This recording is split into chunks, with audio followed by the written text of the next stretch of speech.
council meeting. Please remember, turn off your cell phones, please. Roll call, everybody's present. Zola.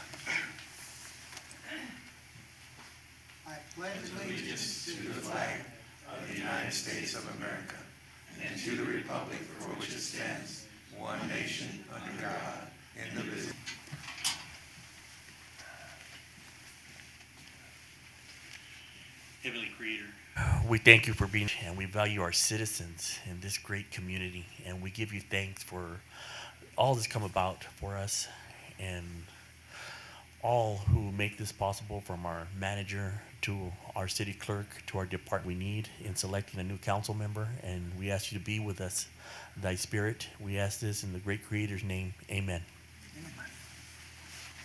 Thank you. Any comments, citizen comments on agenda items? No. Non-agenda items? No. Yes. I make a motion, we go into executive session. Second. Okay, we have a motion, a second, to go into executive session.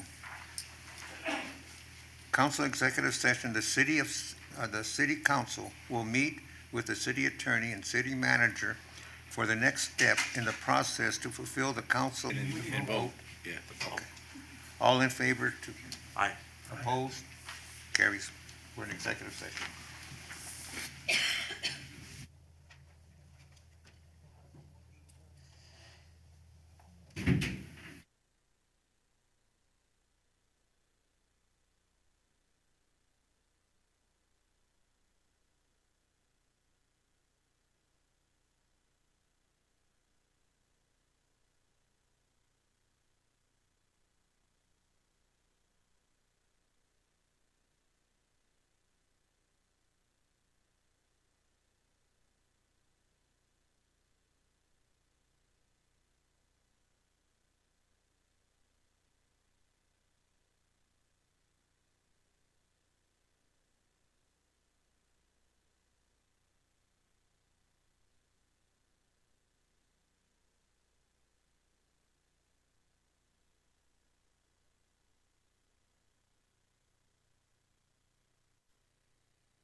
Okay, we'll close the executive session and reconvene into regular council meeting. And we'll go to item number 11, new and old business, selection process to fulfill council seat vacancy. B? Good evening, Mayor and Council. We will be handing out the ranking ballots for the council to vote from ranking of 1 to 3 on the 3 top candidates, which are Lee Patterson, Has Dusty joined the Bratner, conference. and Pino Reyes. I believe Mayor is going to call a quick recess. Councilman Hemphill, did you? Yeah, after we vote, I thought. Yeah, after we vote. But Mayor, as before, I'm going to abstain from the ranking. Yeah, after we do our voting.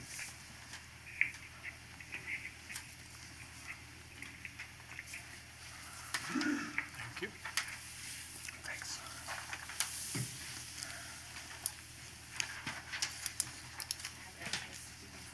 Okay.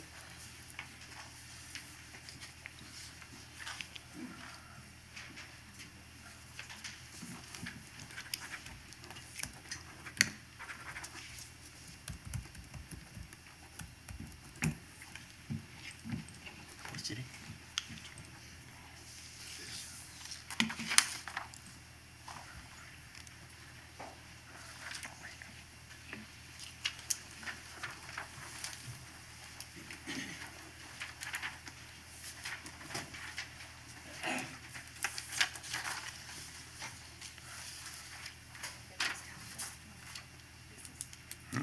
Call a recess. Okay. Okay. We'll take a 10-minute recess now. Okay, so 7 o'clock? Yeah, Then- that'll work. One of the budgets like it is. Decision? Left.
Take your choice between the three different times we'll get going again.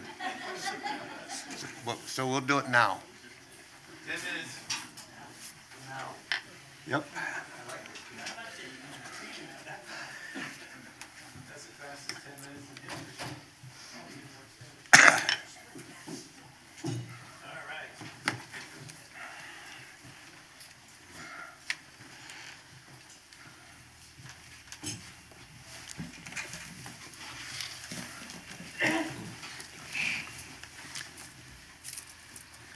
Okay, B, are you ready? Ready? Okay. Good evening, Mayor and Council. We have the total of the tally of all the scores from the 5 councilmen, excluding Councilman Hemphill, who abstained from voting. So the complete results. We have Dusty Brackner coming in first with the score of 8. And then we had a tie between Lee Patterson and Karina Pino Reyes. Based on the process that we selected, it would be given to Dusty Brackner since she came in with the lowest score. Any questions? So you probably should make a motion to appoint her to council. I'll make that motion. I move that we appoint Dusty Brantner to fill the position at our next regularly scheduled meeting. Is that correct? Correct. Second. Okay, we have a motion and a second to appoint Dusty to our council, our next regular meeting, Let me clarify. She's appointed now. She'll be seated then, Correct. correct? and that's on the 25th. No, it'll The be in 8th. April 8th. Oh, April 8th, I'm sorry. Okay. That takes care of All it. those in favor, we'll have to get a vote. We need All in favor? Aye. Opposed? Motion carries. Thank you. Thank you all for being part of the process. All of the candidates were very much qualified. A very hard choice. Thank you. Okay. Then we'll move on to item number 2. We need approval of the March 11th, 2024 and March 18th, 2024 council meeting. Any discussions? Mayor, I make the motion, we approve the minutes from March the 11th and March the 18th. Sec- Okay, we have a motion and a second to approve the minutes of March 11th and March 18th, 2024. All in favor? Aye. Opposed? Motion carries.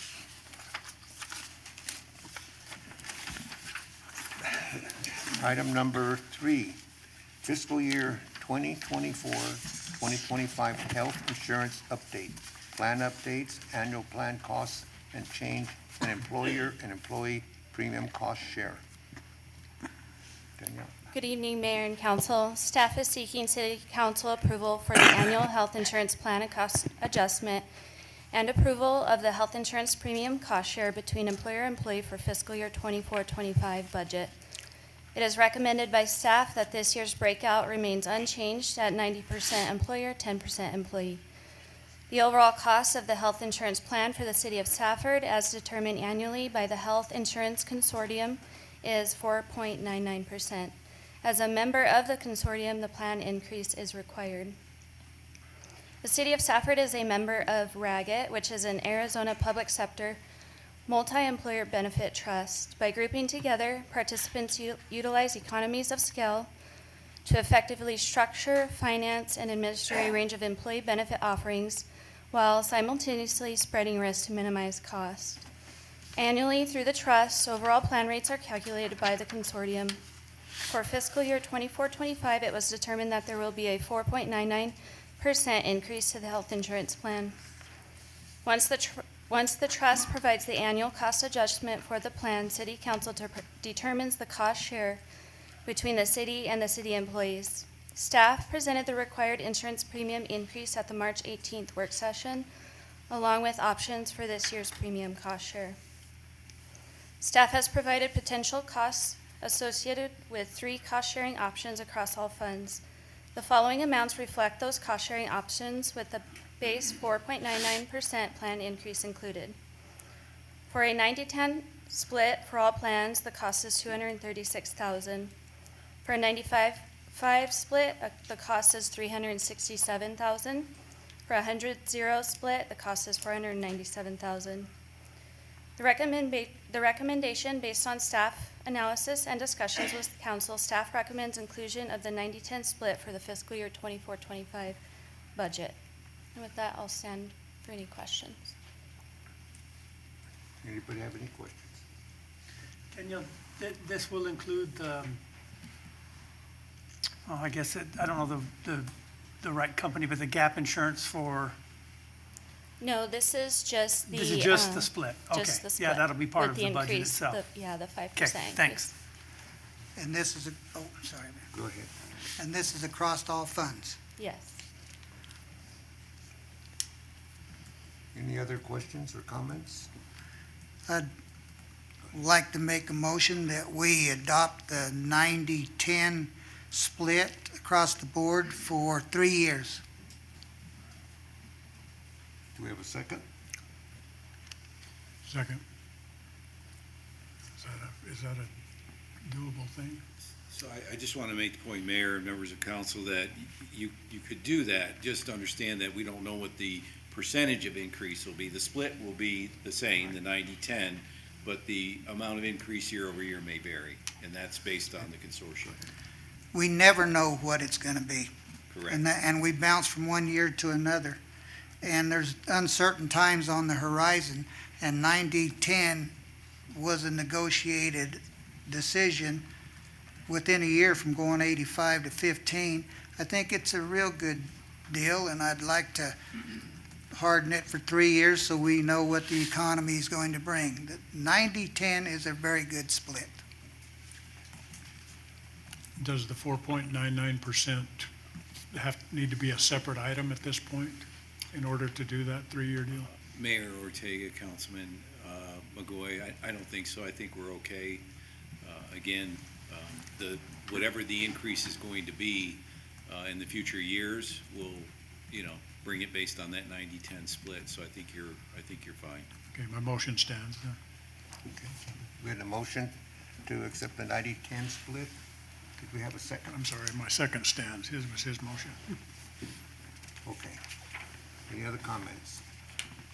All in favor? Aye. Opposed? Motion carries. Thank you. Then we'll move on to item number 4, 8th Street 12-inch water line approval. Morgan? Good evening, Mayor and Council.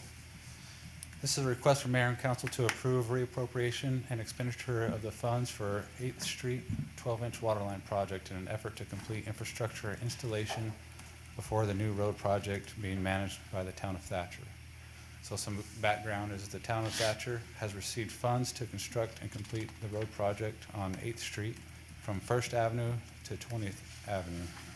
This project consists of widening the road, curb, gutter, sidewalk, relocating the road alignment and infrastructure improvements. Safford was informed of this project in April 2023, which started the discussion around upgrading this area and connecting Bauer Avenue to First Avenue with the 12-inch water line. Currently, Safford provides water to Thatcher through one reliable direction down Highway 70. Safford feels that it would be a great opportunity to improve the system and resiliency and the ability to serve Thatcher residents through a secondary route. Through the CIP process, we created project number has joined the conference. 2502 to complete this project with in-house labor in fiscal year 25. The town's road project is progressing, which shortens the installation timeframe of the water line in order to avoid having to cut new pavement, which would increase construction costs. We're seeking approval to reappropriate and approval to expend funds in order to try and meet this shortened timeframe. We'll be seeking additional resources externally to assist with the design process, railroad permitting, and railroad bore crossing. With these services, we're asking to include an additional $50,000 added to the project to support expediting the project. It is recommended that Mayor and Council approve the reappropriation and expenditure of funds not to exceed $450,000 for material and professional services. So just to provide some visualization of where I'm talking about in the project, up on the TV, so we have one route currently to feed Thatcher, which is down Highway 70. If anything were to happen to this feed going to Thatcher, we'd be hurting in Thatcher to be able to provide them with reliable pressures and flows. The project that we're proposing would be in conjunction with the 8th Street widening project. You can see here at Bauer, the corner of Bauer, we have a gate valve. We would continue west with a 12-inch water line, and this valve, or this pipe here, is a 12-inch water line. Going to the west, we have reduced pipe diameters. From First Avenue, we have 6-inch going east to the developments, and then after the developments, it necks down to a 2-inch water line. This is a section line, so it is recommended to have a 12-inch go all the way through. With the addition of this 12-inch water line, it would allow us to feed Thatcher from 2 directions and giving it more resiliency. And with that, I would stand for any questions. Anybody have any questions or comments? Go ahead. Mayor, make the motion, we approve the 8th Street 12-inch water line approval. Okay, we have a motion to approve. Second. We have a motion and a second. Any more discussions? Okay. All in favor of 8th Street 12-inch water line? All right. Aye. Opposed? Motion carries. Appreciate it, thank you. We're going to table item number 5. It's the independent audit report. We're going to table that until April 8th, I believe. Then we'll move on to item number 6. That is the special events liquor license application. Good evening, Mayor and Council. I will be standing in for Mick Ruiz this evening. The first item is a request for Mayor and City Council to review and approve the Arizona Department of Liquor Licenses and Control application presented in support of the 2024 Safford Spring Festival Sponsor Dinner event in association with the Graham County Chamber of Commerce. This application requires approval by the local governing body for final consideration by the Arizona Department of Liquor License and Control. Staff recommends approval. And I do have maps in your packet and online if you would like. The sponsor dinner will be held on Thursday, April 25th, 2024, from 5 to 9 p.m. at the venue in Vignette on Main. It is a traditional pre-festival event hosted by the Graham County Chamber in gratitude to the various sponsors supporting the Safford Spring Festival. The Graham County Chamber of Commerce Special Event License Application provides a detailed security plan which notes the event venue location as an open container alcohol zone for on-site consumption. There will only be one controlled entry and exit point at the venue along with 2 other existing emergency exit points. 2 to 4 event staff will provide security oversight to ensure all attendees purchasing alcohol are checked for proper ID. Wristbands will be required to identify those patrons able to purchase and carry alcoholic beverages. A 2-drink purchase per bar visit will be enforced and all patron consumption monitored. And with that, I will stand for questions. Any questions or comments? I move we approve the special event liquor license for the Springfest sponsor dinner. Second. Okay, we have a motion to approve the Spring Fest sponsor dinner, and we have a second. Any more discussion? All in favor? Aye. Opposed? Motion carries. Item number 7. Yes, good evening again, Mayor and Council. This is a request to review and approve Department of Liquor Licenses and Control application in support of the 2024 Spring Festival event in association with the Graham County Chamber of Commerce. This application requires approval by the local governing body for final consideration by the Arizona Department of Liquor Licenses and Control. Staff recommends approval. There are 2 items that I will note for you on your diagram. The entrance will be an exit will be 1 point, which is near the police station tent as well, so that people entering and exiting the lawn are better monitored this year. Spring Festival is a two-day event scheduled for Friday, April 26th from 5 p.m. to 10 p.m. and Saturday, April 27th from 11 a.m. to 10 p.m. The event will take place on the Safford City Hall lawn in Main Street between 8th and 7th Avenue. The application provides a detailed security plan, which will include a cordoned-off area identified by barriers and signage to define the open container alcohol zone encompassing the City Hall lawn. There will only be one controlled entry-exit point with security oversight located off Main Street at the lawn entrance walkway that leads to the memorial. Furthermore, 2 roving security personnel wearing identifying vests will roam the lawn area throughout the two-day event. The wine and designated beer garden areas will be clearly identified with signage, and no alcohol permitted outside of the general lawn area. All attendees purchasing alcohol will be checked for proper ID and provided with a wristband to identify patrons able to purchase and carry alcoholic beverages. Event security staff will ensure only 2 beverages are purchased per visit and will closely monitor all patron consumption. That I will stand for questions. Any questions or discussion? I move that we approve the special event liquor license application for the 2024 Spring Festival. Second. Okay, we have a motion and a second to approve the liquor license for the Spring Festival, Safford Spring Festival event. All in favor? Aye. Opposed? Carries. Thank you. Now we'll move on to item 12, contracts and agreements. An intergovernmental agreement between the City of Safford and the Safford Unified School District. Brian? Good evening, Mayor and Council. This is a request for Mayor and City Council approving an extension of the IGA, the Intergovernmental Agreement for the School Resource Officer between the City of Safford and the Safford Unified School District for a 3-year term beginning this July 2024 and through June 30th, 2027. We've worked hard to develop the School Officer Resource Program with the Safford schools. A School Resource Officer is a uniformed officer assigned within the schools. Wears many hats at the schools. We did the presentation here a while back of his duties and his jobs at the school. Our School Resource Officer is Mike Schreiner. He's here tonight. And he does a great job for us. This is a beneficial program that we have. The school really enjoys it and has requested it as well. Like I said, they do many things within schools, from being counseling students, they do law enforcement services at the schools, excuse me, as well as just being a presence for us.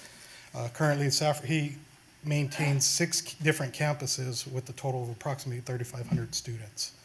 This has been an ongoing program. As far as I've been involved, is the 3rd rotation of it for 3 years. Staff recommends the approval of this IGA with the schools. It's a 50% agreement between the City of Safford and the Safford schools, not to exceed $104,000. This is in the best interest of the city as well as the school, and it's already budgeted into our ongoing expenses. Staff has reviewed it with both attorneys for the school and the city, and both are in agreement with it. I don't have any questions. Any discussion or questions? Go ahead. Chief, I wish the public could see how many things the resource officer just does. You only named a few of the duties that he has. He has quite a few during hours and even after hours, and I really commend the officer and Thank you. appreciate him. He does, Officer Schreiner does a good job for us, Councilman Lopez. Anybody else? Make the motion that we approve the contract and agreement with the Intergovernmental Agreement, IGA. Second. Okay, we have a motion and a second to approve the IGA between the City of Safford and the Safford Unified School District. Any more comments or discussion? Not? All in favor? Aye. Opposed? Carries. Thank you. Thank you. We'll move on to item number 2, Building Inspection IGA with PIMA. Good evening, Mayor and Council. This is a request for the Mayor and City Council to approve or disapprove an intergovernmental agreement with PIMA for occasional commercial building inspections. PIMA has infrequent commercial building projects and may need assistance occasionally for building inspections. The state will perform most of the needed inspections. Staff has spoken with the Pima Town Manager, and an agreement has been drafted by Mr. Sims. It is attached for your review and has been approved by the Pima attorney. The agreement was passed by the Pima Town Council at their regular meeting on March 12, 2024. City staff has reviewed current caseloads for our 2 building inspectors and worked with the town manager of Pima to discuss the need, scheduling fees, and payment processes. And I did have a discussion with him this afternoon, and he is in favor of this agreement moving forward as it eases their burden for the contractor. It would be $1,000 for each inspection if they had an outside company perform those inspections. It has been determined that the City of Safford inspectors have the time for infrequent commercial inspections at the request of the town manager of Pima. It will benefit our newest inspector by increasing his access to commercial building sites. The inspections will be scheduled on an as-needed basis with the rate of $50 per hour through the Planning and Community Development Director and the Pima Town Manager. Inspections will be performed when the inspectors are available, and the City of Safford inspections will be given priority. A 1-day notice is required for any inspections, and availability will be Monday through Thursday from 7 a.m. to 6 p.m. The agreement will have an initial term of 3 years, and invoices will be prepared monthly when inspections have occurred. Staff is recommending approval of the attached IGA between the City of Safford and the Town of Pima for commercial building inspections, and the signed agreement by the Town of Pima is included in your packet, and I will stand for questions. Any questions or comments? Go ahead. Jamie, does this, to what degree does this include the new school, or does it not? Yes, Councilor McGoy and Mayor Ortega, this currently will be for the school. They don't have anyone to do those inspections currently. So that is the project the only project that's currently going on, that is that scope. I was under the impression that the town of Pima recommended against this. When they Yes. spoke to me, they did. Mr. Batty did originally, and then he met with the construction company and the school last Thursday afternoon, and I spoke with him by phone this morning, and he misunderstood the issue they were having. And so I have an email from him dated today that he is fine for the inspections to move forward with the school. And we're not performing inspections that the state fire marshal's supposed to do? No, sir, we'll only be doing commercial building inspections, so we'll be doing the slab, the electrical, all the commercial construction. The fire marshal will be doing those inspections for the safety once the building is constructed. Thank you. Anybody else? I'd just like to make the comment, I think it's nice when, the neighbors here in the valley, we can kind of work together, help each other when it's needed. Okay, any more discussion or comments? And it seemed, when I first read it, it seemed like a no-brainer to help our neighbor, Pima.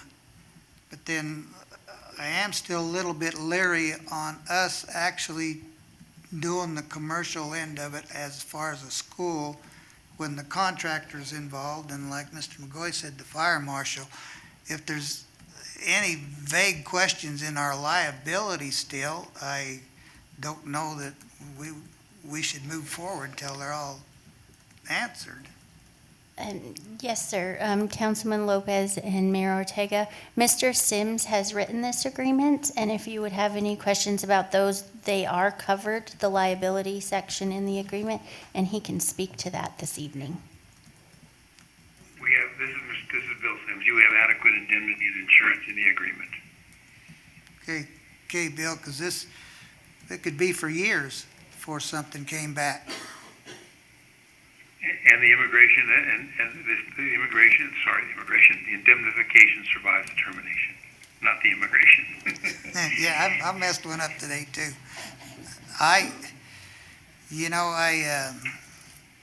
Want to feel assured, I think if it's something that we possibly would be leery of, our inspectors would let us know. Yes, Councilman Lopez and Mayor Ortega. I am in direct communication with both our inspectors every day, and Mr. Batty and I have each other's cell phone numbers. We'll be doing a lot of communication, especially on this first project. Okay. Any other questions or discussion? If not, we need a motion. I move that we enter the building inspection IGA with Pima. Second? Okay, we have a motion and a second to enter into the the inspection IGA with the town of Pima. All in favor? Opposed? It carries. Okay. Then we're gonna close the regular meeting and reconvene into the council work session. Item number 14, fiscal year 2024-2025 preliminary budget, department revenues. Matt?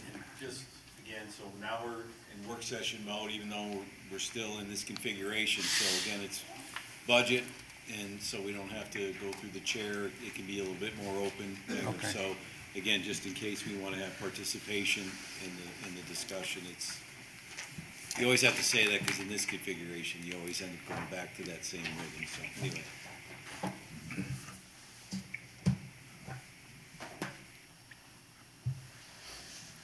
Good evening, Mayor and Council. This is round 2 of our preliminary FY 24-25 department budgets. Tonight we'll be going over the enterprise and internal service funds. We're here to seek input and direction from City Council regarding the preliminary FY 24-25 departmental budgets. Arizona Revised Statutes requires the city to prepare and adopt a balanced budget annually for each fund on or before the third Monday in July. City staff has been developing the FY 24-25 budget since late August of last year to ensure the city meets all elements of ARS City Code internal policies and generally acceptable budget practices. The City Council is scheduled to approve the final FY 24-25 budget on June 10th, 2024. The City Council has reviewed the staff's proposal for the 5-year capital improvement program at work sessions on January 19th and 22nd. The CIP is scheduled for City Council adoption on April 22nd. Staff will review with the City Council preliminary departmental budgets over 2 meetings in March. General government departments and programs were reviewed with the City Council during a March 18th work session. At the March 25th work session, staff will review the remainder of the city departments with council, including golf course, airport, streets, sanitation, landfill, utility support, water, wastewater treatment plant, gas, electric, AMI, business services, engineering, fleet, information technology, materials management, and debt service. At the request of the City Council, each department head will present their respective budgets at the work session. The preliminary FY 24-25 departmental budgets include funding requests from all prior council-approved actions. This includes existing staff levels and healthcare cost-sharing ratios. The preliminary 24-25 departmental budgets also include the first year of the preliminary 5-year CIP. Staff has modeled cost changes into the 24-25 departmental budgets for the following items: the healthcare premium increase of 4.99%, Arizona state retirement contribution rate decrease by 0.02 basis points, PSPRS retirement system contribution rate decreased by 2.58 basis points for Tier 1 and Tier 2, and a decrease of 0.06 basis points for Tier 3. There have also been inflationary and market pressures on numerous commodities to include equipment, fuel, etc. Staff did not make any adjustments to the current cost-sharing ratios for healthcare premiums, and as of tonight, that will be set at 90-10. Staff received direction from the City Council regarding these matters at a work session on March 18th. The attached budget schedules compare a department's current year budget, current year expenditures, and next fiscal year's budget request. There is a separate column to identify staff proposed supplemental additions to the base budget. A supplemental request may be a new service offering to the community, additional staffing, and/or a reclassification of an existing budgeted position. This helps the city council and community understand what financial resources are necessary to keep performing the same service level versus what financial resources are being requested to add a service level to the department. There are additional columns for the manager's adjustments and the manager's proposed budget. Finally, staff moved specific budget values from one department to another department for which the line items were better aligned. Respective budgets will have such moves identified on the department's detailed sheets.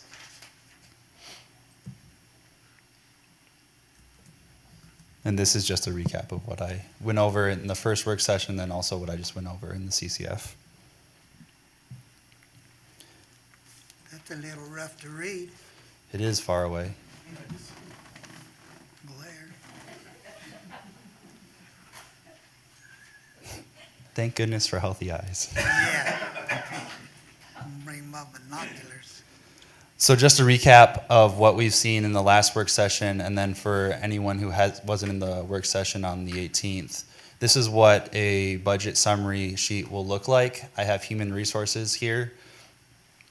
As you can see at the top, you have the fund, which is the general fund, the division, which is human resources, and the first column is the prior year budget. So there it is, the 23-24 budget, and each of the subcategories for that budget. In the next column, you have the base budget for the 24-25 year. The next column would be the adjustments that a department head has made to the base budget, and then the next column would be that the base budget with the supplemental adjustments. After that, you have the manager's adjustments and the manager's proposed budget with those adjustments. And then the final four columns would be the year-over-year difference in cost in dollars and then percentage change from year to year. And that is from the 23-24 budget to their proposed budgets. Underneath the table, you have the budget comments. These are comments that are submitted by the department head with their budgets. Under that, you have the total change to the operating budget. No parentheses means that it went up. Parentheses mean that their budget went down. Under that, you have FTE positions. Those are the positions as well as any supplemental position requests. And then human resources does not have any vehicles, but if the department did have vehicles, they would be in this area here. So you'll see on most of the enterprise funds, they have quite a few vehicles, and you'll be able to see all the vehicles that are associated with them. And first up, we have golf course. And I'm going to take golf course today because of the change that we made this year. It's quite a drastic change from what it seems, but really, this is what the golf course budget is every year. Troon is who we contract with at the golf course. They bring us a budget every spring at our request.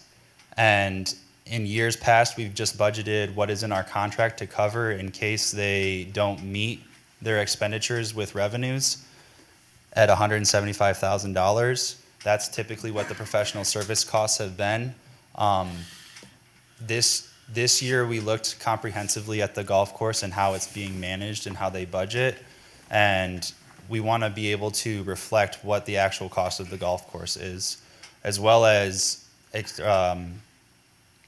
being able to see the revenues that come in as well. And so we've also, to offset the expenditures on this side, are observing the revenues that are coming into the golf course. Instead of just going directly to Troon, we're observing all those revenues as the city. So if anybody has any questions on that. Trying to catch up. Next, we have the airport. Are there questions? Did you have questions? No, the changes he's talking about change. I mean, all of a sudden you see $1 million when you're used to seeing 175,000, and you say it reflects what it really is. Is that coming out of our pocket?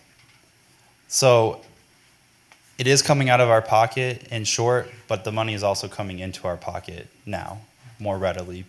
Before, the there were sales, credit card sales that were typically being observed, like Golf Now was being observed and going directly to Troon. We've set it up in December so that now all those Golf Now purchases and everything that's being purchased there through their credit card machine is coming into our revenue. And so as that expenditure also increases, so do our revenues at the golf course, because we're actually observing what's coming into the golf course. You're reflecting that we are capturing it. Yes. And in my mind, for council, it's really important that we see what it actually takes to run the golf course, I feel like. $175,000 doesn't really show council and the community how much it costs to run the golf course. Whereas when you see it's $1.2 million, $1.3 million, that's how much the impact of that golf course is, in my mind. And so basically, he's just showing you the exact same activity in a different way. This gives you an idea of the overall cost of the golf course. The subsidy by contract by the city is still the same, $175,000. However, that subsidy was always predicated on if they needed more, we provided it. So that was the baseline. So again, what he's doing is saying this is what it costs to run the golf course in total. Our portion of it remains unchanged. It's just being shown to you in a different way, so you get an idea of the magnitude of what it costs to run the golf course. And out of this money, is that where we redid the women's restroom, we did a lot of the kitchen? That money's come out of here? It doesn't really, because it's a general fund activity. Like most general fund activities, those money go into the general fund, and then we apportion it based on whatever the need is for that year. So the golf course is not an enterprise fund. It doesn't self-fund itself. It's a contract. So generally, the monies are just, they go into the general fund and we place them where they need to be. These are just general fund funds that we assign. The amount of the subsidy was a result of a contract negotiation. I'll have to chase you down some more. And note too that $175,000 is still in that budget as part of the professional services. One of the things that I can kind of relate it to is the wastewater treatment plant. We pay around $800,000 in professional service fees under the wastewater treatment fund to the wastewater. You'll see later in this presentation. And so this is kind of just a similar way of capturing, how expensive is an asset that the city owns. What is the cost year over year to budget for this asset? Thank you, sir. Any other questions? Then we'll move on to airport, and I will let Cameron present the airport.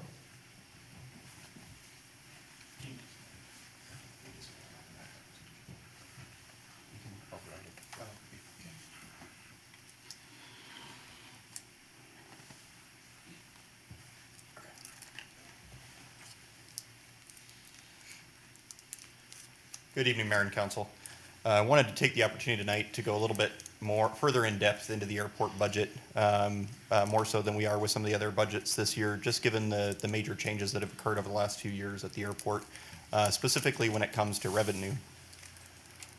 So first of all, I wanted to give you some revenue projections for this next year. As you can see, this is the last 4 years worth of revenue at the airport. For FY23, or for FY22 rather, we only saw about $50,000 in revenue come out of the airport.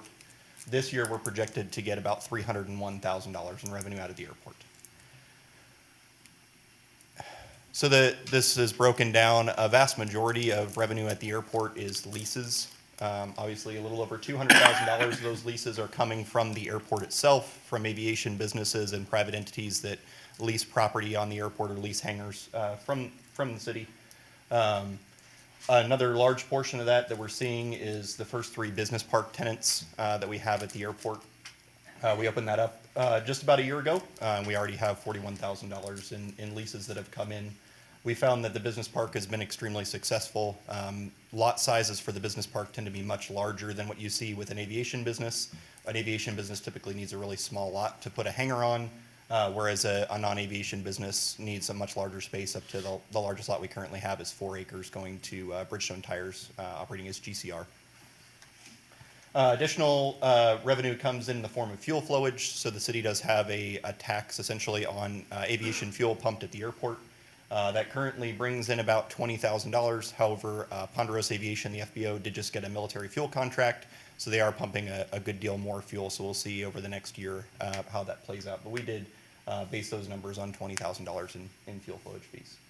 And then we have another $12,000 in fees that we've begun enforcing since I've been here. Those are smaller fees, everything from tie-down fees for transient aircraft that come in for a night or over a weekend, and then also aeronautical business permit fees and some other small fees at the airport.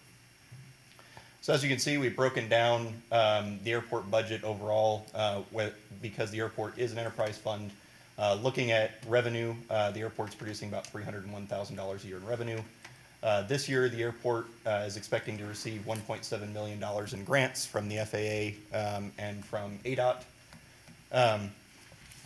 My operating budget request for the airport is $461,000, and then $467,000 in city funding for the CIP, obviously excluding grant funds. In order to make this happen, a general fund transfer is needed of $627,000. Of course, the airport is not self-sufficient yet, however, we are moving in that direction. And please feel free to interrupt me at any point if you have any questions. Obviously, this is the large number. As we've broken down, the goal of the airport is to be self-sufficient. One of our main grant assurances to the FAA is that we're going to leverage the funds that they give us in the form of pavement maintenance projects and things of that nature to help make the airport as self-sufficient as possible. So we're starting to do that and leverage those funds, and obviously leverage city funds as well in order to make that happen. And we're now at a point where the airport is approximately 86% self-sufficient. Obviously, the numbers have always been high due to grant funds coming in, but we're coming closer and closer to being fully self-sufficient. So, in line with the city manager's goals for the next year, I've also laid out goals for the airport. First of all, obviously, is increasing self-sufficiency. We're doing that through a couple of things that we're trying to pursue. The first of which is building and leasing hangars for tenants. We're in the process right now of constructing 10 T-hangars using some ARPA grant funding from a few years back. That project is bringing in $36,000 a year in revenue directly to the airport. However, we'd like to continue on that process and offer hangars to commercial tenants that are not only going to bring in lease revenue to the airport, but also generate jobs and generate tax revenue for the city as well, since they're operating on city property.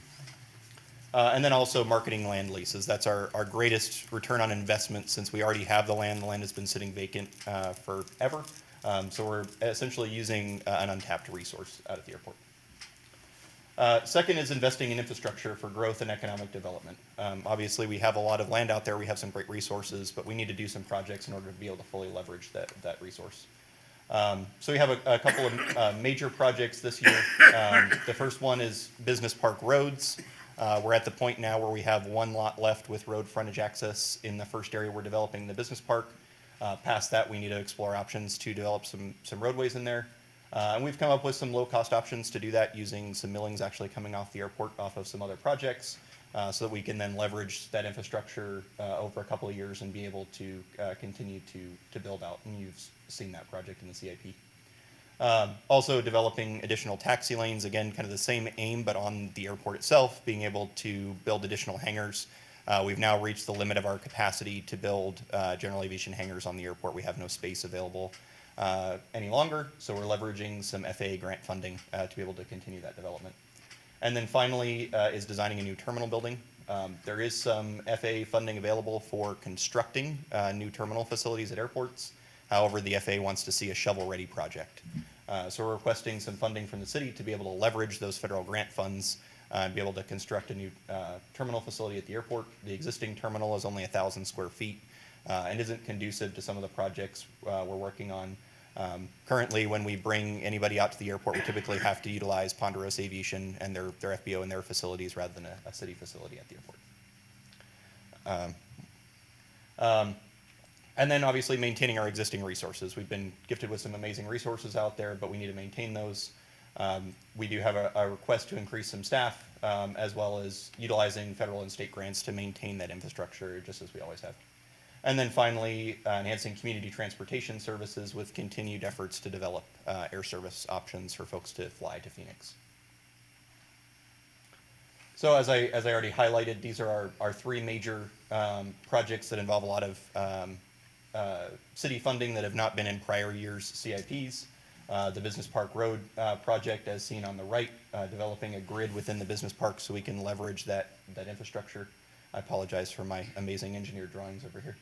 And then also the hangar infrastructure project, as you can see on the left, developing essentially a subdivision so we can continue to develop those hangars at the airport. And then finally, the terminal design, as I previously mentioned. So far this year, city staff will spend over 1,400 hours on maintenance-related tasks at the airport. Previously, maintenance was conducted by a variety of different departments within the city, being the electrical department, streets department, and the parks department. Those departments continue to help, but as everything grows, the demand on them is greater, especially building new parks. So in discussion with the city manager, I'm requesting the addition of a part-time maintenance worker position to allow for a higher standard of safety at the airport, with a focus primarily on seasonal positions during the summer when maintenance-related tasks are at their highest, when we have grass growing and things of that nature. And then to point out, most airports our size do have typically 3 to 5 staff members, and we currently have 1. And that would be a cost of about $30,000 to do a part-time position. The second item here is the acquisition of a vehicle. However, this is a no cost to the city. As the airport grows, having a dedicated aviation firefighting related asset at the airport is extremely important. Being able to bring in larger aircraft depends on our ability to provide aircraft rescue firefighting services. I am a trained firefighter, and we were able to work with an airport I used to work with in North Dakota. They have a fire truck that they're getting grant funded from the FAA, and their old truck is available for donation. Because it was originally purchased through FAA funding, they have to donate it to another airport. They cannot sell it. And so they've offered that as an option for us if we would like to acquire that. And then I would also am working on applying for grant funding for equipment and training costs, so there would be a zero cost for the city moving forward. The main thing that this asset would open us up to is options for doing aircraft storage on the airport, similar to if you've ever seen the Kingman Airport or Pinal County, their air park, where they do a lot of storage of some of these older aircraft that are undergoing refurbishment. That's a huge revenue source for them, and it would be great for us, but we do need a dedicated firefighting asset at the airport. And then next is obviously we want to take all of the work we've done over the last couple of years and really put it on paper and provide a path forward to meet those strategic goals. So we're requesting funding to do a strategic business plan to cover areas such as land use, making sure we know our target markets, a development plan, and marketing objectives as well. And this is at a cost of $75,000. Finally, as I mentioned previously, we want to continue to develop hangars for tenants that are available. Currently, we have 3 hangars on the airport that we currently lease, plus our T hangars. We previously had more that were actually sold off. Instead of selling off those assets, we want to leverage those assets and develop them so that we can develop better revenue streams in the future. Obviously, leasing a piece of ground, we may only get $10,000 a year in revenue.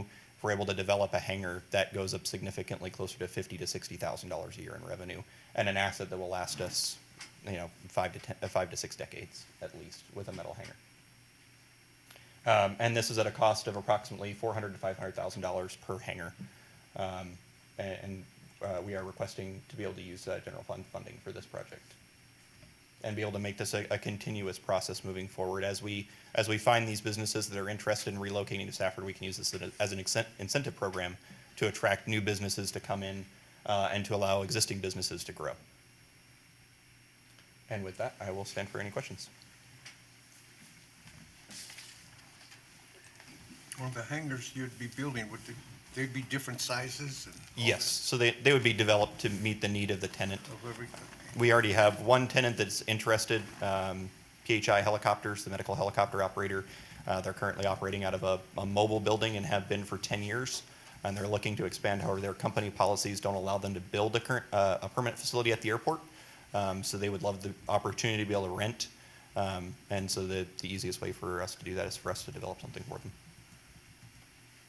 and their lease payments would pay us back, usually about 10 years or so. Yeah, about 8 to 10 years. So then you would create essentially a revolving loan fund where you could continue to build hangars, hangar spaces, and quite a bit of demand at this point in the market. So basically, the payments that we would receive would be able to pay us back over a relatively short period of time for the construction of the hangar, which would last far in excess of the 10 years it would take to pay us back. And that's not unlike, for me, the value that's been added by the cost of having an airport manager. Yeah, and I hope we're seeing that, Well, right? the growth there's Yeah. one of our best success stories recently, so I agree. money well spent.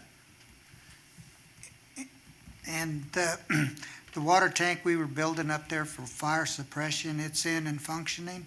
The fire tank is in, Councilman Lopez. However, we're still waiting on the fire line project to be completed. Once that fire line project is completed, then that tank will be online and fully functional. Okay, to go with your truck.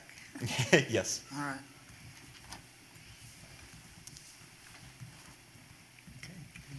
Thanks. Thanks, sir. Very Thank you, good. sir.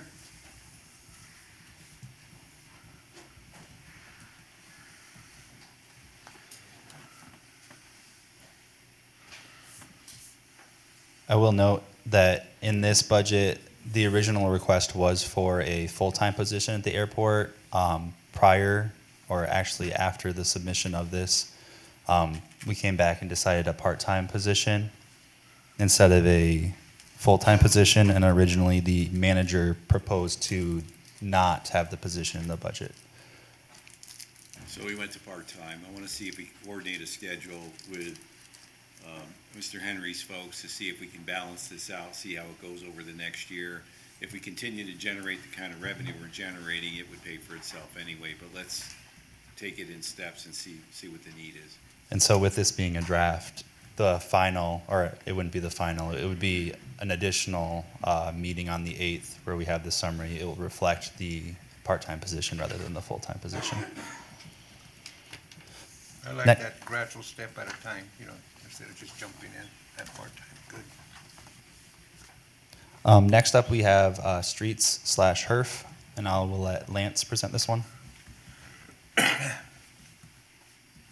right, good evening. Before I get into the street, I want to talk about something before I forget about it. A few meetings ago, I brought to you a plan Seago had got with us on that Southeast Arizona Transportation Safety Plan, and had some projects that Kimley Horn had selected based on crash data.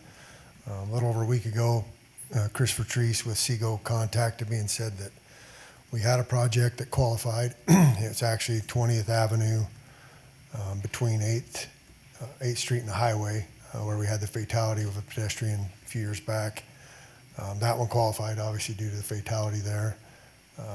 The recommended project would be approximately a $1 million project to put in some raised medians for access control, that kind of thing. I'm a little bit on the fence for it. I talked to Chris and said if it's a raised medians with lighting down that road, down the middle like we did on the north side of the highway, I'd probably support it more. It's going to have to be a joint supported project between us and Thatcher. Obviously, Thatcher maintains that section of road, so I've been talking to Tom Palmer with the town of Thatcher. He brought it to their council as just a discussion item. There was really nobody for or against. They didn't really have a voting action on it, which we would need that prior to moving forward with it. Just wanted to throw it out there, let you know that there is funding available, approximately $1 million. It would be about a $55,000 match split between the two entities, so $25,000 to $30,000 each. I would recommend that Thatcher takes the lead on this. If we move forward with it, it'd be their project. We would be involved in it, but I will bring back something to you, a resolution of support for this, probably at the next meeting. I just wanted to let you start thinking about it, so you can have some thoughts on it when we have a discussion on it at an action meeting. So just wanted to throw that out there, that we did get a project that met the qualification, and we'll see where you want to go with it. How far is that shared 20th? It's from 8th Street. It's basically right in front of Home Depot and Walmart. I don't know how I tried to get them to send me a conceptual drawing of what they had planned, Kimley Horn. Haven't got anything from them yet. I'm a little concerned there's not much they can do there by Safeway and the intersection of the highway. If you have islands there, I think it's gonna probably cause more problems than help. I'd like to see what they got planned. Maybe they can't do it that far north.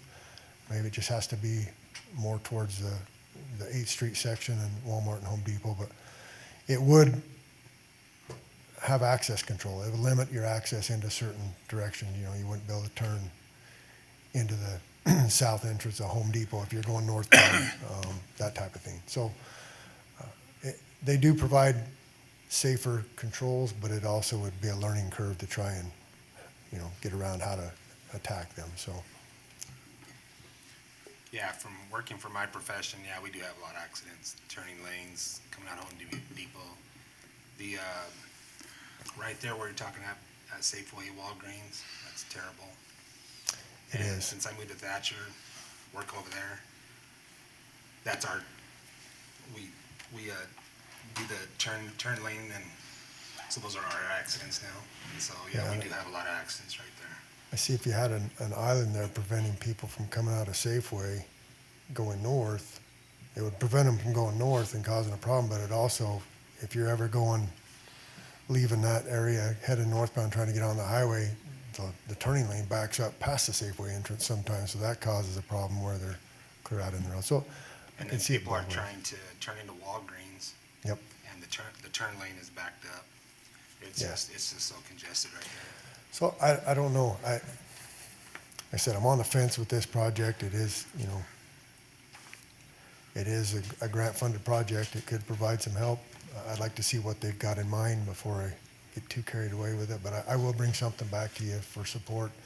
Obviously, if one of the towns or entities is not supportive of it, it'd probably just die because it kind of needs to be a joint support since it's a split road. So anyway, I just wanted to get you thinking about that, because I will probably bring something on the next meeting, because we do have to have something to see go, I think before the end of April, showing we either want to move on it or not. So,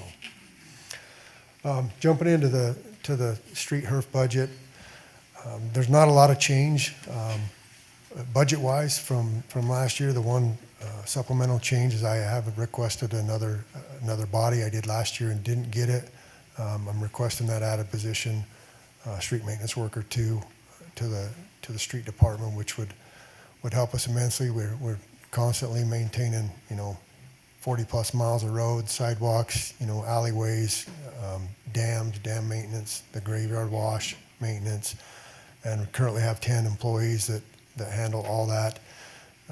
We did get approved last year to have another lead in that department, so this added body would create it where I had a supervisor, 2 leads, and then 2 5-man or 4-man crews to go with each lead.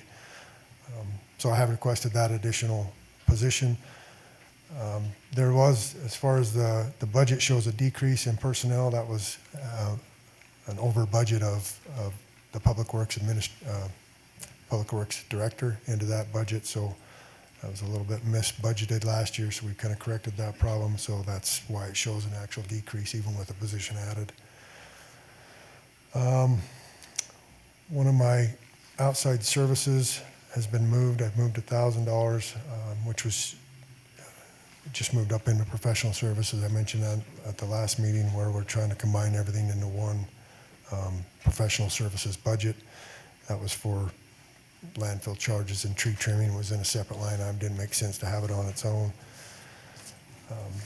The only other thing that I've asked in this budget for, other than capital projects, is a capital purchase of a new steel wheel roller. I've got that request in there for $118,000. Our steel wheel roller is in 1994. It's way outlived its useful life. If you've ever rode on the new 20th Avenue, prior to getting 20th Avenue, that strip that 4-foot strip we paved, it's basically a washboard roll to it. That's what that roller does on certain areas, and so it needs to be replaced. We are going to fix that section of road as well. Once I get a milling machine in to do some milling project, we'll mill that, maybe 8 feet of that out and get that fixed. But that's the problem we're running into, and we get that kind of in all our patchwork, but a small patch you don't feel it as much as going down the road. So have requested for that replacement of that piece of equipment in here, and that's the only other major change to my street budget. Any questions on street?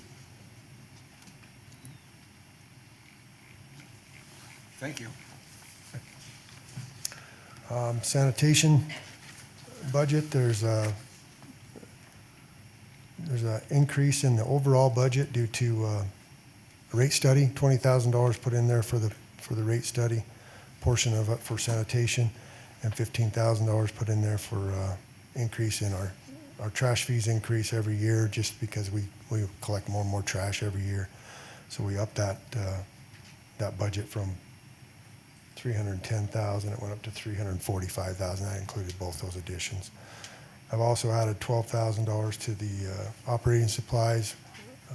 We're going to try and replace some garbage cans downtown on Main Street. We've got some that are needing to be replaced. We also have a lot around the walking trail that never got put in, as far as we've got some plastic cans out there that are just falling apart. We need to get some decent looking trash cans on our multi-use trail.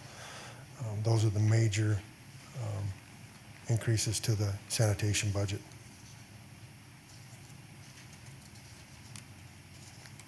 Any questions on sanitation?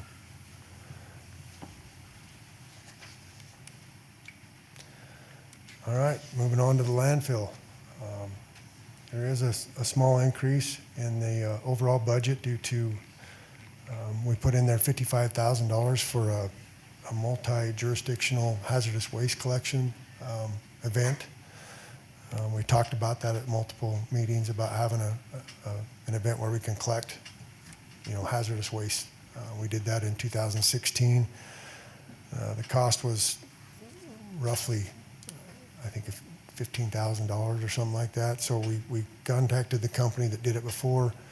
We estimated 4 times as big if we were going to include the county, Pima and Thatcher. They give us a quote of approximately $55,000. We've talked to a few of the entities and feel like we've got some support there. We're budgeting for the full $55,000, but if we did this event, it would obviously be split based on participation, similar to our free dump. We would collect, as somebody brought something in, we'd collect where they're from, their address, charge each entity accordingly as far as splitting the cost of the bill. Talked a little bit with County Manager Welker. If we were to do this event, we'd probably do it maybe at the fairgrounds, county fairgrounds, to where a big area, open space where we can have a lot of people show up, and the event would be, they would charge us for 8 hours, set up, tear down, all that stuff. It would be probably a 4-hour event, just like the last one. The last one was planned for 4 hours, and I think they were done in 2 because they had collected so much stuff. So we built that into the budget. We've also got in there, I think we've Mr. got Henry. some, yes, sir. You called that hazardous material? Hazardous waste, yeah. Hazardous waste. I thought we once in the past had where there was electronic throwaway too. I think we had an event at the landfill once where it was TVs and computers and cell phones and that stuff. I think we did that as part of one of the Community Pride Days, where it was CCAB or somebody was involved in that, and they kind of ran that section of the electronic gathering, if I remember right. But we did do that. I do remember doing that at the landfill itself. It was kind of. And one time, I don't know if the police were involved in it, they held something at Home Depot too. I can't remember if that was shredding or I think something there was like a shredding event one time at Home Depot where they brought in a big truck and you brought your stuff in to shred it. I think so. Yeah, and this company, we basically reached out to them, said we wanted to collect the same items that we did in 2016. You can specify what you want to collect, whether it's, fluorescent light tubes or, paints and poisons. You can specify what you want to collect and what you won't collect. Okay. We've also added $25,000 into there for the landfill portion of the rate study. And then once again, I moved an outside services, $4,200, which was a specific line item for scale calibration that we do twice a year at the scale house. We just put that in with the professional services. And that's the major change. See, I also asked for a capital equipment purchase. We've got 2 backhoes that have really outlived their life at the landfill. We want to replace one, get 1 backhoe to replace 2, basically. So I've asked for $177,000 for a new backhoe for the landfill, which would replace a 1998 and a 2000 that we pretty much wore out. I did notice on here that there's still, as far as CIP project, we've got $15,000 in there for the roll-off system. We were kind of projecting that we would still be trying to finish up that. We've actually got that done. So we got that concrete poured at the base of that. So we've just got to backfill that and get some ramps built up to it. We'll have that transfer station in working order. So I think we can remove that $15,000 from the CIP. Any questions on landfill?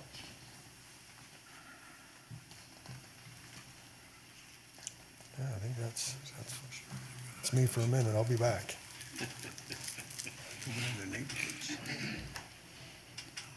I just want to reiterate something as well. If we turn back to the streets position. So the supplemental increase, you'll see the salary and then you'll see the benefit subtotal portions. Those are, I budget at the midpoint for the salary position. And then I also budget at a employee coming in with full family benefits. And so that's why the cost is sometimes higher than what you'll see year over year if there was a vacancy in a position. So, and that's just in case we do have an employee come in that we're able to accommodate that budgetary increase. Next up, we have utility support. Good evening, Mayor and Council.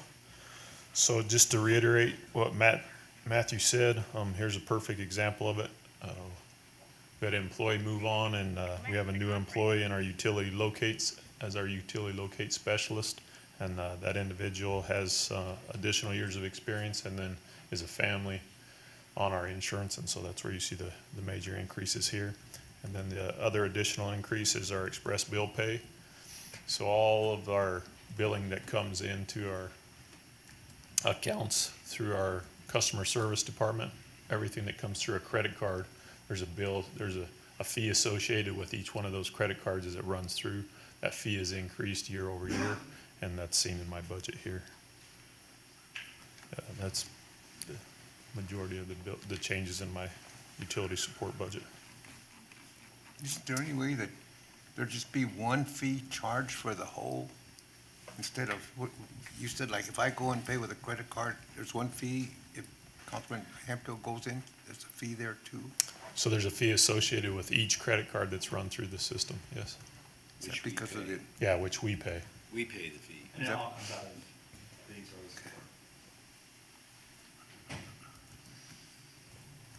Any other questions this evening, gentlemen? Thank you. All right, thank you. We're going to move on to our water department. Within our water department, we've seen some significant changes in our head counts and turnovers throughout the year. We're really trying to focus on our career development within our shop and to create these careers where the individuals want to stay and work for the city of Safford, not just for the benefits, but for the camaraderie and the opportunity to grow their skill sets. And so within our changes this year, they're really based around rate studies and then our 2020 vision looking forward. Those are really the two major changes within our budgets for the year, but really trying to improve that working life as these individuals come in to give them an opportunity for career development within our water department. So currently within the city, that's our biggest turnover location, and we know turnover always costs money, whether it's in incidents and learning opportunities or just the fact that overtime's being paid for individuals to make up for those time frames when people aren't available. So really trying to improve that work life opportunity for them as they come in to have a career opportunity there. So, we have any questions within our water department?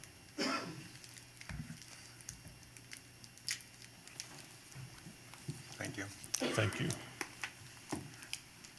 Moving on to our wastewater, as we talked, this is very similar. These run hand in hand under our competent manager. Morgan Seal takes care of this one also. And again, we just have these individuals work hand in hand with our water department and putting career development plans together for them so they have opportunity to have a defined skill set as they move through the years with us. And again, our biggest increase in this department is just the rate study that will be occurring through our water, wastewater, electric, and gas divisions. Any questions? In our wastewater, we contract out the treatment plant, The treatment plant. but yet we still have 2 employees, don't we? So we do. So in this department specifically, this is our wastewater. So this is all of our sewer collection systems that report to the treatment plant. And those individuals report through this wastewater funding. So we have 2 employees that report through that. And then the treatment plant, which will be our next budget set, is within we have a contractor there, so. Contract, so, but we still have 2 employees Yes. out of the treatment plant. Okay. Not at the treatment plant. Just, they work with our water department as a crew set, and they'll work with any of our sewer collection systems within the city issues. But at the treatment plant itself is just our subcontractor, Jacobs, Because the treatment plant is the contractor, then we have to have employees out here. to maintain, exactly, our Our collection system. manholes, everything. Exactly.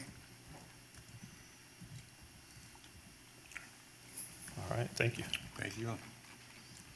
Moving on to our next, Mr. Lopez, is our wastewater treatment plant. There we go.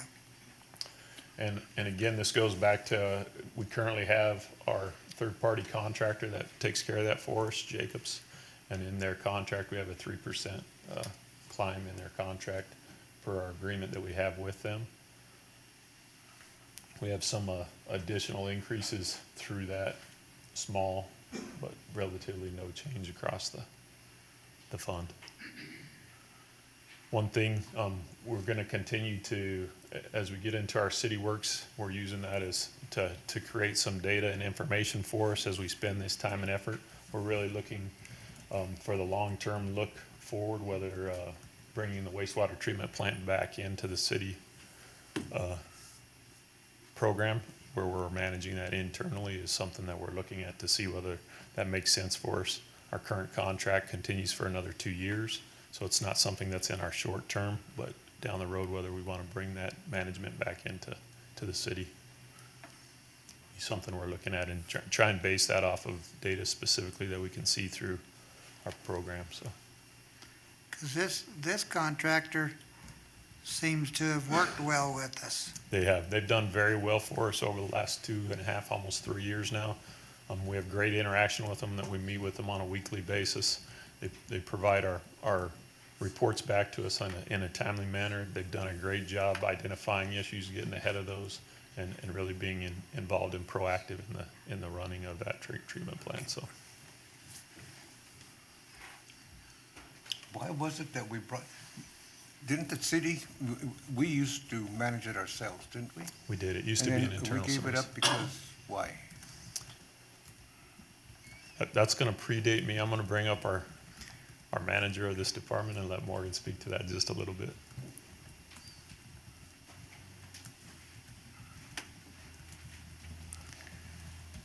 Mayor Ortega, council, so to answer your question, based on my knowledge, when we built that treatment facility, we had an in-house operator, Dave Smith, and he was very talented, and we had a crew out there. Dave Smith, he operated that for a few years and decided to leave employment and go up north. After Dave Smith left, there was an operator that was in-house, and the treatment plant started going downhill. We started getting out of compliance. That's what I thought, okay. That facility is very technical, and so that's where Jacobs comes in, is to provide that. That's what I thought, yeah. Thanks. Thank you, Morgan. Council, any other questions around our wastewater treatment plant? All right. In our gas department, again, our major change through this one will just be our rate study, and then also within that, we have a leak study. We currently have a grant request out to allow us to bring this equipment and to purchase the equipment that we need to do this study that the ACC requires of us, of a leak study throughout the city and our service area. Currently, we do that with a third party. We push that to a third party and allow them to come in and create that documentation and support for us. But just right now, we have a grant proposal out that we're trying to bring that opportunity to buy that equipment and bring it in-house, so we have that ability to do it in-house instead of going to a third party on a regular basis.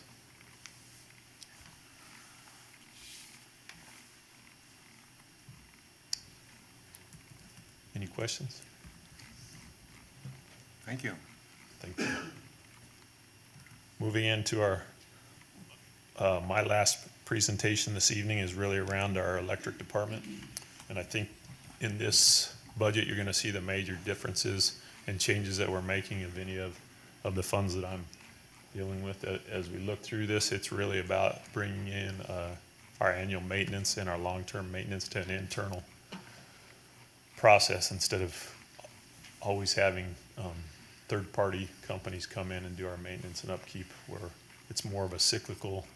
Our issues grow, we pay a lot of money, somebody comes in and fixes all of our problems, and we go back, and it's really coming into a more of an annual maintenance where our internal guys that we have on staff have the ability, the tools and the skill set to do that internal maintenance that we need to year over year as our system ages and as demand continues to increase. We have the ability to go out and make those improvements internally with the gentlemen that work for us today, and then give them the equipment to be able to do that in a timely and a safe manner moving forward. So it's really pulling those external funds and bringing them back in-house and allowing us to meet our annual maintenance. So with that, we can see, and again, our rate study is reflected in this, but this has equipment requested specifically for the ability to pull conductor across these poles where we don't have that ability currently in-house. We always bring in a third-party company to do that. Our employees are trained. They have those skill sets internally, and we just always have had that as a third-party outside company do that for us. And really, this goes back to that, is bringing that in-house, having the city and these employees be trained and ready to work for us internally, and really improve the level of our system without increasing our costs. It actually decrease our costs over time as we don't pay that third-party outside companies to come in and do that work. So, And I'd encourage any of you to ride around with our new director, I forget the title of it, he's our new but manager. Mr. Cook, to ride around town and have him explain some of the areas that still need attention. You've seen construction going on in the city of Safford for about 10 years now. We've had contractors in here constantly. The last one seemed to have stayed for 2 years. And now all this conductor's up there. It's in good shape. There's still areas that need concentration. Plus, some of the stuff that got put in, we need to tool up for, to be able to handle it. And one of the things was the substation, maybe getting 5 years out instead of any time now. But in the meantime, the crew could possibly build, once we identify an area of where we might be concentrating, to build some of these things in-house and maintain our training and our coordination with the people we have to do these things. I'm looking into it favorably. I'm going to ride around with Mr. Cook some more and have him point them out so I can have him take you too to, just don't come out of my mouth.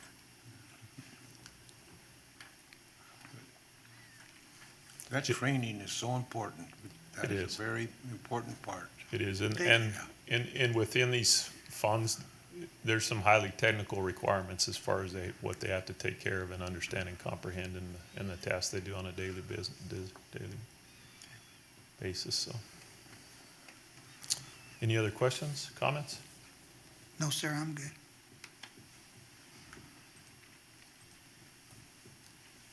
Thank you. Thank you. Thank you, Jason. Just kind of want to echo what's been said and commend Mr. Cook on a really good job on his budget this year. I'm really impressed with how he's been comprehensively looking at his department since he's been here in the short time. It kind of makes my life easier as a budget manager when he brings me, sound reason behind his requests. One of the two things I do want to point out too as well is as we've been looking at the purchase for power resale and then purchase for gas resale in your electric and gas department, we saw a large spike in last year. And with those large spikes, we anticipate that probably not happening for a very long time. And so we've the manager and I looked at these and we've dropped the purchase for power and purchase for gas prices and put them more in line in what it was trending in prior years. That's why you'll see in electric a negative $1 million decrease in the manager's budget, and then in gas you see a negative $100,000 decrease based on prior year trends and how we were before the large spikes of last year. We're more in line now with the numbers that we have budgeted. So with that, I'm going to turn it over to Troy to do the advanced metering infrastructure, or AMI, and then after that there will be business services. And these are both internal service funds. Good evening, council. Hopefully you can hear me. So AMI is, as your finance director, these are one of two departments that report to me outside of finance or outside of my accounting office. AMI is your meter readers that you're commonly referred to as. And like you said, it's an internal service fund. So as costs go up here, they're allocated out to the utilities that they serve.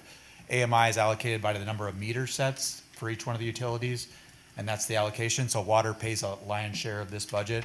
But as you can see this year, the increases are minimal at best. Inflation covers the operational expenditure increases, and then the salaries are the biggest part of it, and it's really just new staff. There is turnover that happens in this department. This is one of your entry-level positions are in this meter reading department, so there is turnover, so budgeting is always going to be a little variable in the personnel department, but it's very small. It's 8% overall.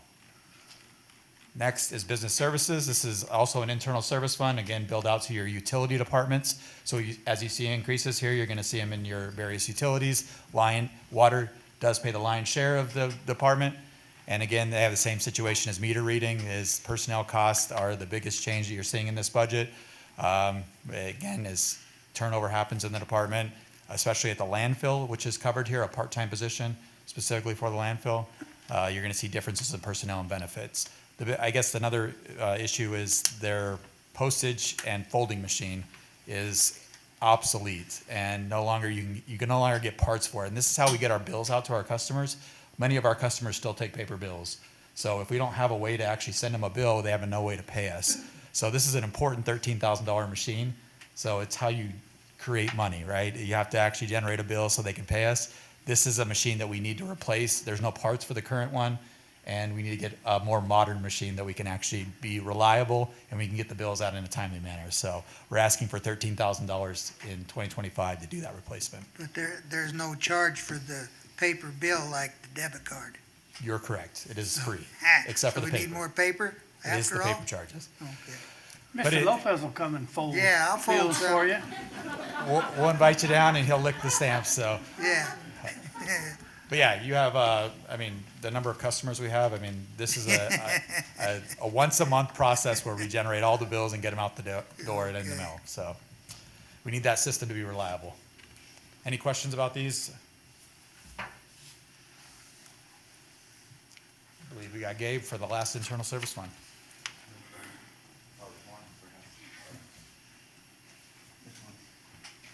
Thanks, Mayor and Council. Just some quick highlights on the budget here for the engineering side of it. There's a couple little modifications that we're asking for. The first one is, so our IT department kind of has a drone system. It's really nice. It can fly up, take some nice pictures.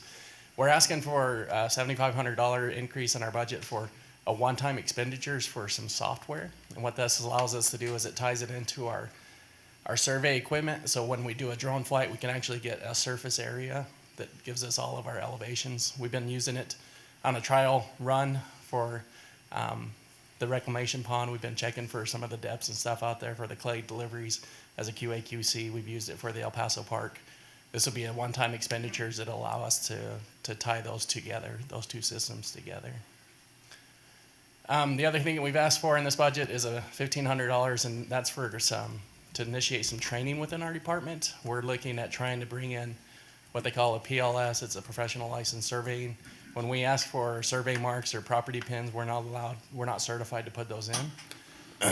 We do have the credentials between me and Lance for the PE to qualify to bring that back internally through our department. So this will be the initial phase of it to give us our initiation of our FS, the fundamentals to it, and over the next probably 4 years, we'll build that into where we can bring in that PLS and we can do that internal service for us here.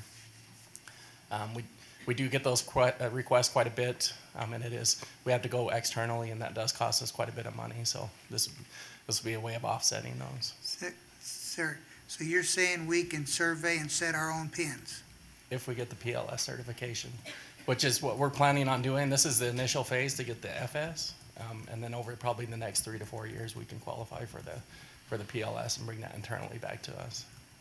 Okay, because I mean, for example, in Greenlee County, we need to set some pins to put a fabricated home for the safe house in Greenlee County.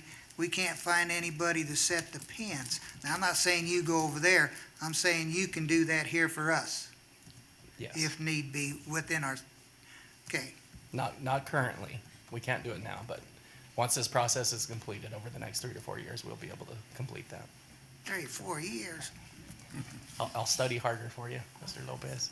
Okay.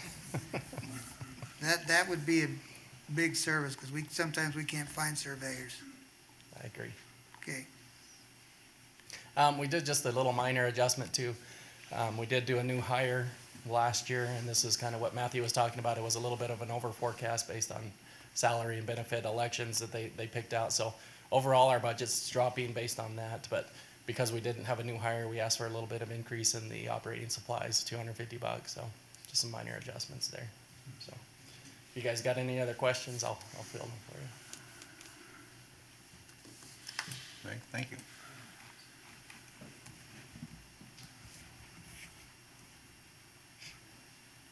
Next up, we have another internal service fund of fleet, and then IT will be after that.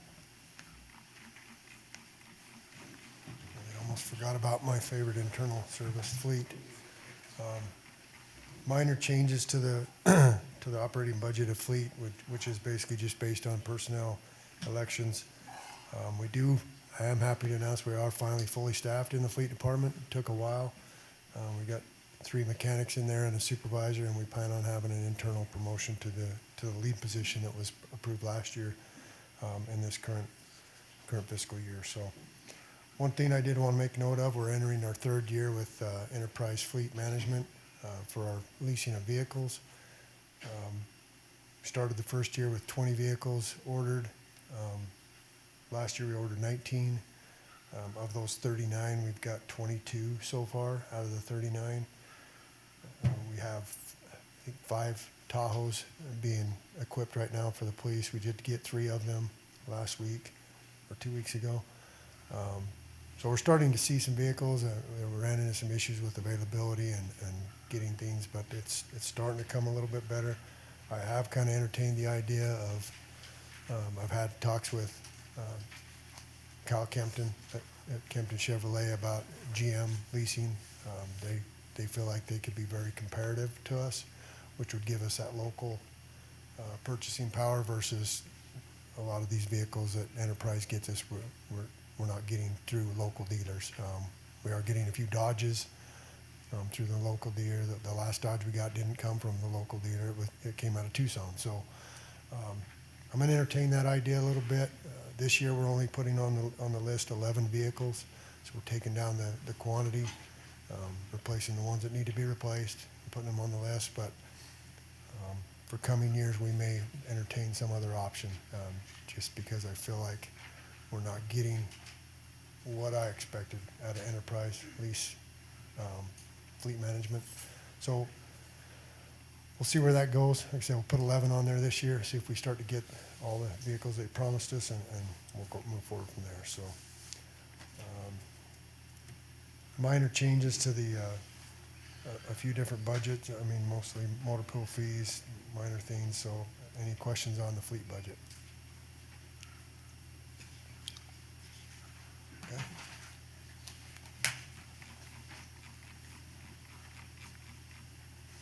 Thank you, Lance. I think that's your last one.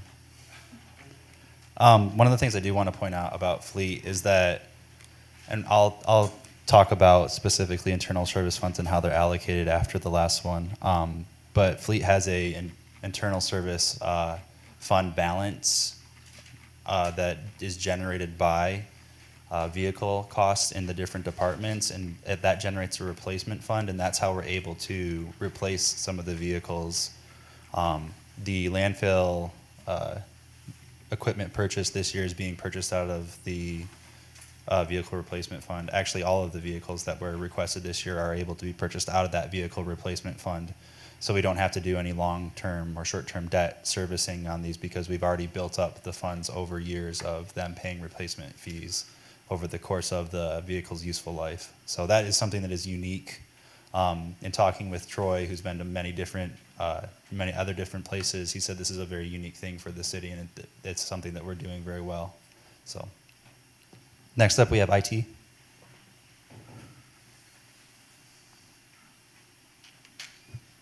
Good evening, council. For the most part, our IT department, of course, we're an internal service fund. Most of our increases this year were due to licensing and software increases, inflationary increases in that aspect. One of the other things that we did add was we're going to be adding a copier lease program. And so with that, we're going to be replacing 10 copiers for the next 5 years. And then we are also going to be replacing our large format printer. We have a printer and a scanner copier. So there's two different machines that we're replacing with one. So we're going to have a all-in-one machine. So we're going to be replacing that in the GIS department. So, and of course, my department consists of IT and GIS.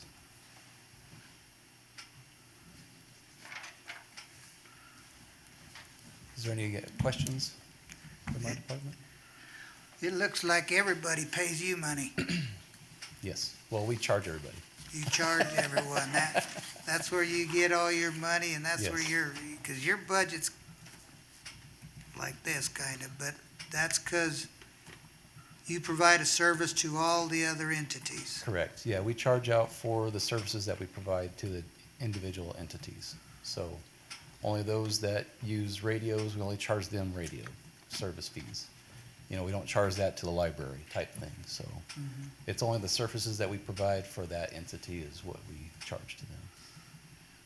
Okay. Thank you, sir. Okay. Thank you.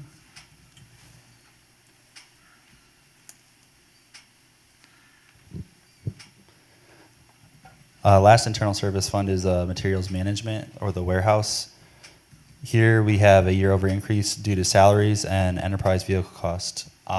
The salaries, comprehensively at the beginning of the year, I took a look at the salaries and where the 2 warehouse workers were placed in the previous market adjustment, adjusted them accordingly, and that's why you're seeing the increase year over year. Primarily that. A lot of the other increases, I mean, the main increase is just personnel, is their benefits and their salaries. Their operational expenditures haven't increased by quite as much year over year. The main increases are due to fuel and then vehicle costs. One of the things I want to talk about before we go into debt service is how these internal service funds work. for some of the newer council members and even for some of the veteran ones, I think sometimes this gets lost in translation on how these get allocated out to the different departments. If we go back to AMI and business services, these two internal service funds are predicated on the meter counts for each of the utilities, and that's how they get charged out to those specific departments. If a department has more meters, then they have a higher percentage of reads that are going to need to be done, and therefore they're going to be charged more based on that internal service fund calculation. As well as business services, again, if they have more meters, they're going to have more accounts, and therefore that's why the internal service gets charged more to those specific funds. Engineering's different in the fact that it's based off of the projects for the upcoming year. So engineering sits down and looks at the projects for the upcoming CIP and how much involvement they're going to have, and they give it a score based on that. And then based on the score for each department, that's how the funds are allocated out, or how they're going to spend or charge each of the different departments. Fleet is based on vehicle maintenance and repair, and then also that replacement cost that we talked about a little while ago. Based on a vehicle class type, a police Tahoe might require more maintenance annually than probably like the warehouse truck. This doesn't get used as much, whereas a police Tahoe gets used and runs day after day after day after day. So it's based on the vehicle class, and that's set by the fleet supervisor, and then those costs are translated into what each department has to pay for those replacement costs, and then also the maintenance. IT, like Sam was saying, is based on the equipment that that department has. They sit down and they look at what each department has in terms of an asset inventory for computers, radios, laptops, tablets, phones, anything that requires AT service or IT service, and then those get charged out. All of these internal service funds as well meet to break even. So whatever their operating budget is and their personnel costs, those are what get charged out. No more, no less. It's so whatever those charges are, if the personnel cost goes up in IT, then the internal service charge overall across all funds will go up, if that makes sense. And then materials management is based on the inflow and outflow of inventory in the warehouse, depending on how much a department uses the warehouse in the prior year, is how I set the internal service charge going forward, based again on the personnel and operating costs of that department. Does anybody have any question on those internal service funds? So mainly the fleet seems to be the one that purchases more things out, I mean, away from the warehouse, like downtown and stuff. Is there any attempt to try to stock more things that they readily need? Or is it because we're dealing with renting our vehicles that's going away? To answer that question, since I took over managing the warehouse earlier this year, and with the addition of Troy, we've looked at the warehouse pretty comprehensively, and we actually are trending towards carrying less of those objects that they can get out at your Napa and your AutoZone for fleet specifically. The warehouse does the bulk of the purchasing for the city right now. And typically what was happening is they were purchasing these items that were getting used. They were sitting on the shelf, never getting used, and they would sit for years and years and years collecting dust. And we would inventory them every year, as we have to do in our audit. And we carried a lot of inventory over the years that we just didn't need to have. Whereas when most departments needed an item right away, and they can go and get it at town or a store in town, we're trying to promote that more and carry less of an inventory into the warehouse and carry more of the hard to get or the long lead time items, or stuff that we can get possibly more in bulk for cheaper. That's where we're trending to go with the warehouse, and that's my overall goal for the warehouse, is to have them more in those hard to get, longer lead time items, instead of having the stuff that you can just go down to a local store and try to keep that local sales tax. That was a long one. You're welcome. I like your thinking there about trying to shop local where you can. That's a great idea. Except Mr. Cook is gonna get some new material in there. Electric is one of the cases where they have long lead times. They have harder to get items you can't just pick up in town. And so the utilities in general typically have a lot of those items. And so they will obviously utilize the warehouse more. If you look at the internal service charge for, say, water or electric in the warehouse, they're typically the bigger spenders because of how much they utilize the warehouse on those items. Does anybody else have any questions on the internal service funds? If not, we're going to go into debt service, and I'll let Troy do debt service. Good evening, council. So debt service is the greatest time to be at City of Safford. We have hit our peak of debt service and everything down is all downhill from here. So this is the highest debt service that we have planned in our next 25 years. And so every year it's going to get cheaper and cheaper and cheaper for debt service because things are getting paid off. We've done a lot of planning, the internal service fund for fleet where he talks about the vehicle replacement. That has kept us from having to issue large amounts of debt to replace large pieces of equipment because we plan ahead and we save money for it to get there. That's not a bad thing though. I don't want to discourage you from debt. It helps us with our ALR, which is a required state report that we can only spend a certain amount each year. Spending things on debt are excluded from the ALR. So when we buy things with debt, we can keep under our ALR limit by issuing debt. So we've done that where we can strategically in water and wastewater and at low interest loans through this debt where they take on most of the risk and we're just privy to the low 1 or 2% interest rates. So debt service for this year, it looks at 2.86 million. So pretty good for the city of our size. We're slightly leveraged, I guess, less than 5%. So typically you'll see larger localities in 20 to 30% ranges. So City of Safford plans ahead and tries to save ahead. Is a good message. Thank you.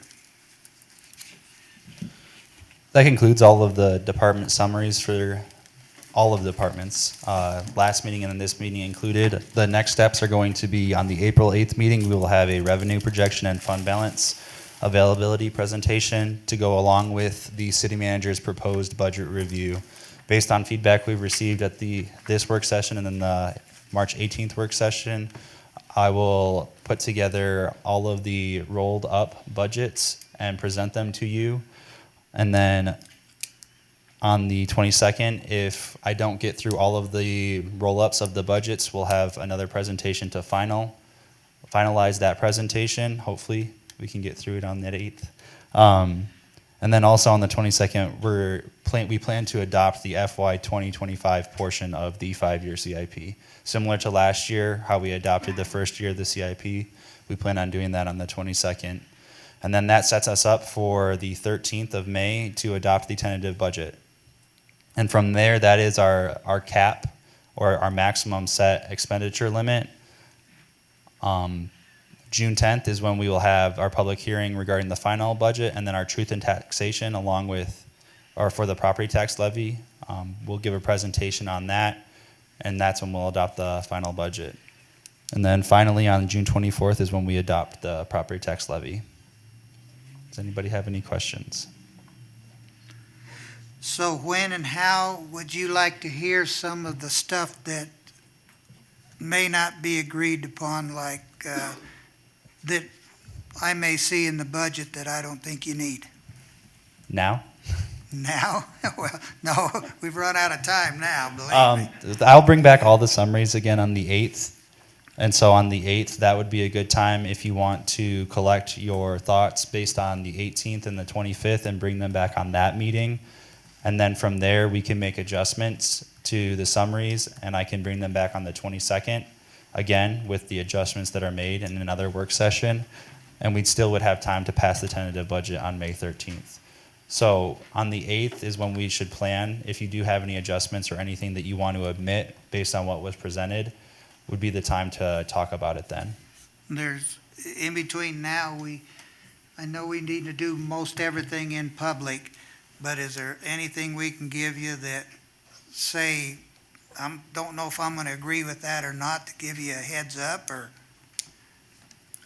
Yes. Yes. If council has any input that you can give us, we can create a master list and bring that to the meeting so that we would have everyone's input captured and we would identify who said it, and then the council as a whole could look at that document and go through it and have discussions based on those points. okay. So please do. If you have adjustments, questions, again, it doesn't have to be you want to make a change. Maybe you want to review something again, or you have questions about something, put it on the list. We'll make a master list. We'll get it back out to everybody. Okay, and just to be clear in my mind, we didn't only decide to consider COLA raises, merit raises, there's also the ability to move people's positions around and tiers like that to adjust them within their scope to also achieve raises too, and recognition. Yes, I believe what you're We've asking is already done that. reclasses. Yeah, but that we've done already, and it's good to go. I It just looks like the yeah, warehouse want to we did emphasize you well. done a good thing. So I guess the warehouse got done because of the lack of a department head. They never got addressed, so they got addressed this time, but everybody else has been done. So now it's basically COLA merit going forward. And then if we go forward with 90-10, the only change there would be whatever the increase is on the premium year over year. Right, and we won't market range for another couple of years. Right. Yeah. Again, 2 or 3. And I just want to clarify the direction that I've gotten so far. I haven't heard any otherwise is on the 8th, I will be including the merit and the COLA in those roll-ups. So that is not currently included, so you will see a difference based on those included on the 8th. Okay. And I guess with that being said, if we could get some direction, because I don't want to have them go put all that in and then take it all back out or part of it out. Based on where we're going, is it council's desire that we put that in, or do you want to discuss it again? That's what? The COLA merit system? No, I'm saying we did a good thing. It's already hardened. All right, okay. Well, I just We're want going to forward get with it. direction, and, because we have No. opportunities, we have time, we've got time within the budget cycle, so if you want to have discussions. No, that's solid. Okay. And again, I'm looking at everybody just to try to get some head nods and. To know- me, it's done Yeah, deal. So if that's the Good there. direction, I will add them in, and they will be in that April 8th summary of all of the budgets. Thank you. Okay, then. That was it for the, Yep, we're done. okay, then we'll go to item 15. We'll close the work session and reconvene into regular council meeting. Okay. Item 16, a report on operational items. There are none. 17, announcement of current events. I would like to announce, I sent an email out today to the council that the governor is scheduled to come down to our community on April 25th. And so the way that they've structured that meeting, it's not a public meeting, so we can't have a quorum. We are compiling a document of items that are of concern to us that we'll be able to present to her. And so if there are any items that you have that over the course of time or issues that you would like to put on that list, please do. We're going to put together a list by the early part of April, first week at the latest. I will send that out to everybody so you know what we'll be discussing. It's a joint meeting between the governor and then the county staff and our staff. And so she's making her way through the county and meeting with various folks. So again, I sent an email out today, and I just wanted to make that announcement and give you a heads up. Okay, then item 18, a request for future agenda items. Item 19, Make the motion, we adjourn. Second. we have a motion and a second to adjourn. All in favor? Aye. Opposed? Good. No, I'm not. I'm saying that's a good thing.